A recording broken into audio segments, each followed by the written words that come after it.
If you disliked maths in school, you may be guilty of complaining that you've never had to use algebra or the quadratic equation formula in real life.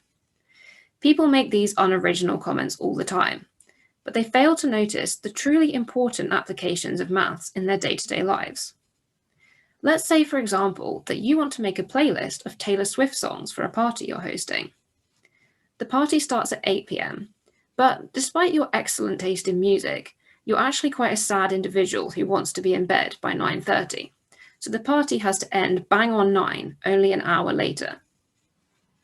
Unbeknownst to you, you are about to become a mathematician.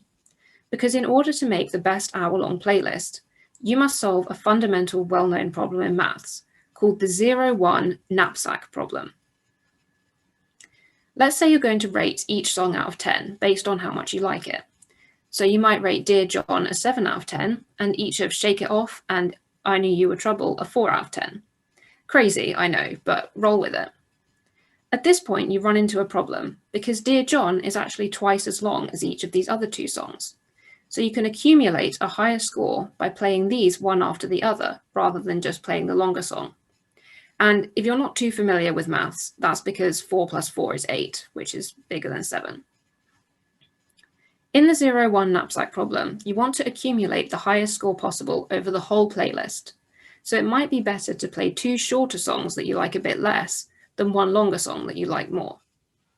Now, at this point, you might be having some clever ideas like, why can't I just play my favorite short song over and over? And the answer is because your guests would hate that. It would make for a truly awful party playlist. But also because the 0-1 in the 0-1 knapsack problem means each song can only be played 0 or 1 times. You can't play half the song, and you can't play the song 10 times in a row. So how do we solve this then?